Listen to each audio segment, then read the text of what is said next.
Europe Midi, un témoignage exceptionnel à présent. Témoignage exceptionnel ce matin au tribunal judiciaire de Paris au procès du crash de la Yéménia.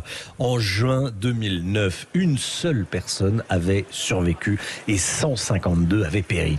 Une fillette de 12 ans à l'époque, Baya Bakari. Elle se rendait aux Comores pour un mariage avec sa mère quand l'avion s'est écrasé dans l'eau. Aujourd'hui, elle a 25 ans. Elle a raconté ses souvenirs de ce terrible crash, et Gladys Lafitte a assisté à ce témoignage. Oui, des souvenirs qu'elle a racontés avec une force incroyable. Baya Bakari, rieuse et pétillante, raconte à la barre ce qui a commencé comme un vol d'avion des plus communs. À l'approche de l'atterrissage, les hôtesses de l'air vérifient que chacun est bien attaché. Surviennent alors des turbulences qui n'inquiètent personne. Et puis, elle ressent comme une décharge électrique. Je me sens tirée vers le haut, toujours attachée. Et après, c'est un vrai trou noir. Une fois dans l'eau, je n'étais plus attachée.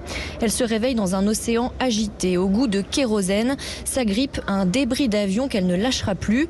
Au début, elle entend des voix de femmes qui appellent à l'aide et puis plus rien. Je me convainc que tout le monde est arrivé et que je suis toute seule, que ma mère, arrivée elle aussi, n'aurait pas supporté que je baisse les bras. Une dizaine d'heures plus tard, elle est secourue. Son œil gauche, sa clavicule et son bassin sont fracturés, ses pieds sont brûlés.